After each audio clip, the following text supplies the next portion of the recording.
আমার জন্য অনেক চেষ্টা করছে। কুড়ে ঘরে যেন আজ চাঁদের হাসি, যেখানে প্রতিদিনের লড়াই ছিল অভাবের সঙ্গে। যে মাইশা পিতামাতার অভাবের সংসারে দুশ্চিন্তার কারণ হয়ে দাঁড়ায়, আজ তাকে ঘিরে সাফল্যের উৎসব। আমি বলছিলাম যে তুমি জন্মগতভাবেই শারীরিক ও বাক প্রতিবন্ধকতা, আর্থিক সংকট কোনো বাধাই থামাতে পারেনি বাগেরহাটের মোরেলগঞ্জের লামি আক্তার মাইশাকে। অদম্য ইচ্ছাশক্তি আর শিক্ষকদের অকুণ্ঠ সহযোগিতায় সাধারণ কোটায় প্রাথমিক বৃত্তি অর্জন করেছে মাইশা। প্রিয় যে আমাদের মাইশা বৃত্তি পাইছে, আমি খুব খুশি। মোরেলগঞ্জ পৌরসভার ৪ নম্বর ওয়ার্ডের ক্ষুদ্র ব্যবসায়ী রিয়াজ খলিফার ৪ সদস্যের ছোট্ট সংসার। সামান্য আয়েই চলে তাদের সংসার। প্রধান শিক্ষকের সহযোগিতা না পেলে মাইশা আজ এই সাফল্য পেত না বলে জানান তার বাবা। সবাইকে ধন্যবাদ, বিশেষ করে আমাদের Riya madam head teacher sir, অনেক অবদান, তার অনেক অবদান রয়েছে অনেক। সে আমার মাইশার আমি বৃত্তি দেওয়াবো না, সে আমার বাসায় এসে আমার মেয়েকে নিয়ে গেছে, নিয়ে যাইয়ে সে ফিরি কইছে কি টাকা পয়সা লাগবে না, আমার মেয়েকে দেন। রিয়া ম্যাডামের খুব অবদান, এই জন্য আমি স্কুলে ম্যাডাম, স্যার ম্যাডামগুলোর কাছে, সবার কাছে আমি কৃতজ্ঞ। জন্ম থেকেই হাত পা বাঁকা এবং বাক প্রতিবন্ধী মাইশাকে নিয়েছিল পরিবার জুড়ে অনিশ্চয়তা। সীমিত সামর্থ্যে চিকিৎসার পর সে কোনো রকমে নিজের পায়ে হাঁটতে শেখে। প্রতিবন্ধী, হাত দিয়ে লিখতে পারে না, লিখতে অনেক কষ্ট হয়। ওর মানে বানান ভুল হয় না, লেখাপড়ায় ভুল নেই, মুখস্থ বিদ্যা ভালো, কিন্তু ওর হচ্ছে বিশেষ করে গণিতের জ্যামিতি, যে বৃত্ত আঁকা বা চতুর্ভুজ আঁকা বা অন্য কিছু কাটা কম্পাস দিয়ে বৃত্ত আঁকাটা ওর কাছে খুব কষ্টের ছিল, হাত ঘুরায়। তো আমার কাছে ফ্রিলি জিজ্ঞেস করতো, ম্যাডাম আমি কি করব পরীক্ষার হলে গিয়ে। তো আমি বলতাম যে তুমি বিকল্প চুরি বা অন্য কোনো কিছু সেটা নিবা, বা মাপ মতন যে কোনো কিছু, অথবা কক্ষ পরিদর্শকের সহায়তা নিবা। তুমি বইও পড়ে যেত, কলমও পড়ে যেত, তারা তুলে দিত, যাতে ওর নিচু হয়ে উঠাইতে কষ্ট না হতো। যেহেতু সবাই দেখছে ও প্রতিবন্ধী, ও হাঁটতে পারতো না, বাথরুমে যেতে পারতো না, ওর সহপাঠীরা ওকে হাত ধরে বাথরুমে নিয়ে যেত, নিয়ে দাঁড়াতো, আবার ওকে নিয়ে আসতো। তো এই যে ওর প্রতি পুরা স্কুলের যে একটা সহমত, এবং আমরা তো চেষ্টা করছি, আল্লাহর রহমত ছিল, ও বৃত্তি পেয়েছে, খুশি। ৬ বছর বয়সে মাইশাকে ভর্তি করা হয় ১২৩ নম্বর মডেল সরকারি প্রাথমিক বিদ্যালয়ে। প্রতিদিন মায়ের হাত ধরে স্কুলে যাওয়া আসা করে মাইশা। আমার মেয়ে লামি আক্তার মাইশা, ও ছোটবেলা থেকেই প্রতিবন্ধী। ওর যখন 7 মাস বয়স, তখন আমি দেখি যে ও বসে না, ভুটায় না, তখন থেকেই আমি টেনশন করি। তারপর আমাদের সংসারে অনেক অশান্তি আসে এই মেয়ের কারণে, কারণ মেয়েটা এরকম দেখে শান্তি পাইতাম না। শান্তি না পাওয়ার কারণে দিন দিন গ্যাঞ্জাম ফেসাদ লাগতো। পরে এই মেয়ের ওই প্রতিবন্ধী কেন্দ্র আছে সরকারি চিকিৎসা, ওইখানে ওরে নিয়ে যাই আমি। নেওয়ার পরে ওখান থেকে ওরে চিকিৎসা করে সরকারিভাবে। প্রতিদিন ওরে ব্যায়াম মেসেজ করতে নিয়ে যাইতাম, আবার আসতাম। ওখানে ওরে 3 বছর এরকম স্কুলের মতো ক্লাস করছি আমি। করার পরে ও ওইখান থেকে আস্তে আস্তে একটু সুস্থ হয়েছে, আস্তে আস্তে হাঁটতে পারে। আমি ওরে সকালে ব্যায়াম, তারপর দুপুরে, রাত্রে 3 বেলা ব্যায়াম করতাম। আর যত প্রকারের মালিশ আছে, সরষা তেল, কালিয়া জিরে দিয়ে তেল, সব দিয়ে মালিশ করতে করতে ও একটু সুস্থ হয়েছে। হওয়ার পর যখন ওর 6 বছর বয়স, তখন ওইখানের ওই ডাক্তাররা বললে দিয়েছে যে ওর এখন হাড্ডি শক্ত হয়ে গেছে, আর নিয়ে আসা লাগবে না, আপনি ওরে এখন স্কুলে ভর্তি করান, ও অনেক মানুষের ছেলে মেয়েদের ভিতর থাকলে ও আরো ভালো হবে। তারপর আমি ওরে কোলে নিয়ে, ও ওই সময় হাঁটতে পারে না, ওরে আমি কোলে নিয়ে স্কুলে যাই। 123 নং মডেল সরকারি প্রাথমিক বিদ্যালয় ওরে আমি ভর্তি করি। করার পরে ওইখানে সুমি ম্যাডাম আছে, প্রথমে সেই ওকে অনেক উৎসাহ দেয় লেখাপড়ার। আমি তো হাল ছাড়িয়ে দিয়েছিলাম যে ও পারবে না, কিন্তু ও যখন ক্লাস 2-তে পরীক্ষা দেয়, তখন সুমি ম্যাম বলে যে না, ও অনেক ভালো রেজাল্ট করছে। এরপরে আমি আগ্রহী হই যে না, আমার মেয়ে পারবে। তারপরে ওইখান থেকে ও 2-3 যখন ক্লাস 2 বছর করছে, দিনের দিন ওর রেজাল্ট অনেক ভালো করতে আছে, আর ম্যাডামরা ওরে অনেক আস্তে আস্তে সবাই ভালোবাসে। তারপরে রিয়া ম্যাডাম ওইখানে হেড টিচার হয়ে যখন আসে, রিয়া ম্যাডামের অনেক সহযোগিতা, সে ওরে অনেক ভালোবাসছে। সে যাওয়ার পরেই সে আসার পরেই মানে স্কুলে তারপরে ও অনেক আরো সহযোগিতা হয়েছে, অনেক উপকার হয়েছে ওর।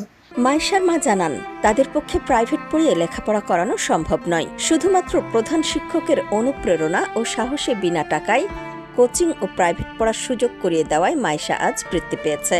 এই ঠ্যাং হাঁটু ব্যথা হয়ে যায়, আমি রাইত হইলে মানুষ না গরু, আমি করতে পারি না, মানে আমার এমন অবস্থা হয় পরিস্থিতি। স্কুলে নিয়ে যাওয়া আবার আসা, আবার প্রাইভেটে নিয়ে যাওয়া আবার আসা। স্যার আমরা তো গরিব মানুষ, আমাদের টাকা পয়সা নাই যে বাড়িতে আমি একজন স্যার টিচার আনি না, আমি 3,000-4,000 টাকা দিয়ে প্রাইভেট পড়াবো, আমি তো পারি না। আমি এই জন্য এই মেয়েটারে নিয়ে যাই আবার নিয়ে আসি। আর সবাইরে আমি খালি বলি যে আমার থেকে একটু টাকা পয়সা কম নেন ওর জন্য, এরকম করে করে আমি ওরে 5-এ বৃত্তি দেয়। এবং রিয়া ম্যাডাম বাড়ি থেকে বাড়িতে নিতে আসে, কারণ আমি দিতে চাই না, ওর পেশার পরে আমার অনেক কষ্ট হয়। রিয়া ম্যাডাম বাড়ি আসে অনেক জোরাজুরি করিয়া যে না ও পাবে, ওরে দেওয়ান। তা আমি বলছি ম্যাডাম ও যদি না পায়, ওর তো লিখতে অনেক কষ্ট হয়, ওর সময় লাগে অনেক। এ বলছে যে না আমি ওর জন্য সময়ের জন্য আবেদন করবো, আপনি দেন ওরে, আমি প্রাইভেট লাগবে না, আমি এমনি পড়াই ওরে বৃত্তি দেওয়ামো।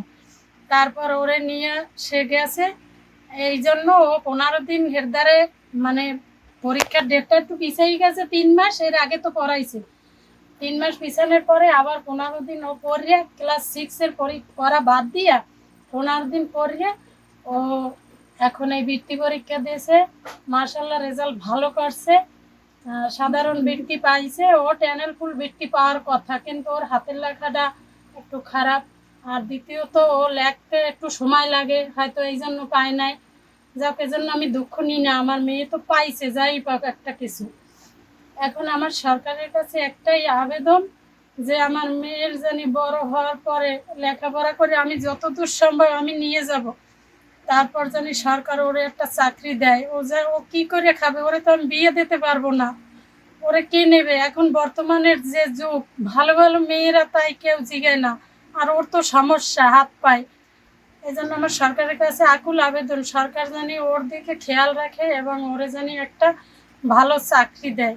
5ম শ্রেণীর বৃত্তি পরীক্ষা পিছিয়ে যাওয়ায় পরিবার যখন তাকে পরীক্ষায় না বসানোর সিদ্ধান্ত নেয়, তখনই আশার আলো হয়ে পাশে দাঁড়ান বিদ্যালয়ের প্রধান শিক্ষিকা রেহেনা পারভিন। আমার বিদ্যালয়ে 2025 সালে 22 জন পরীক্ষার্থী বৃত্তি পরীক্ষায় প্রাথমিক বৃত্তি পরীক্ষা অ্যাটেন্ড করছে। ওদের মধ্যে হচ্ছে 15 জন বৃত্তি পাইছে, তার মধ্যে 10 জন ট্যালেন্টফুলে আর বাকি 5 জন সাধারণ কোটায় বৃত্তি পাইছে।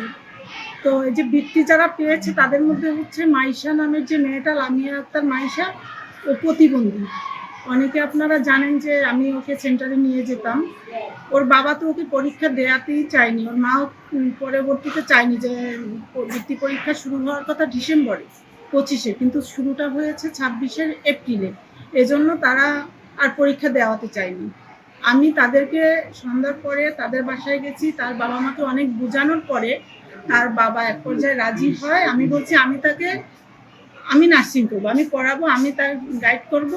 তো সেভাবে আমি বাসায় ওকে গাইড করছি। স্কুলে আমার টিচাররা তাকে পড়াশোনা করাইছেন এবং তাকে আমরা এক্সট্রা ফ্রি কোচিং করাইছি। কোচিং করানোর পরে ওরা 15 জন বৃত্তি পাইছে, মাইশাও তাদের মধ্যে অন্যতম। আমাদের সবচেয়ে ভালো লাগছে যে মাইশার মতো প্রতিবন্ধী মেয়ে বৃত্তি পেয়েছে, এটা আমাদের স্কুলের গর্ব। এবং আমি মনে করি সারা বাংলাদেশে ওর মতো এতটা শারীরিক প্রতিবন্ধকতা নিয়ে কোনো ছেলে মেয়ে শিক্ষার্থী বৃত্তি পেয়েছে কিনা আমার সন্দেহ। কিন্তু মাইশার যে আশা ছিল, আকাঙ্ক্ষা ছিল, আল্লাহর রহমতে আল্লাহ সেটা পূরণ করছে। আমাদেরও যে আশা সেটা ছিল, সেটা পূরণ হয়েছে।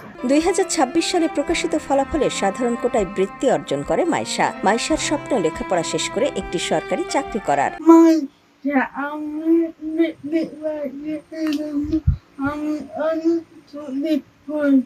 আমার মা আমাদের প্রতিদিন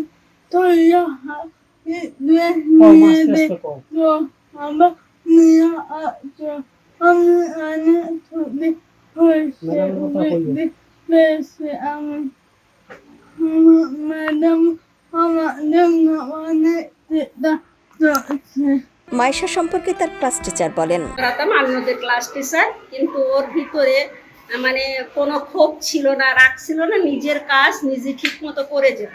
মাঝে মধ্যে খাতা বা স্কেল পড়ে গেলে আমিও অনেক সময় তুলে দিছি যে না ওর কষ্ট হবে। আবার ছেলে মেয়েরা ওরে অনেক সাহায্য করতো।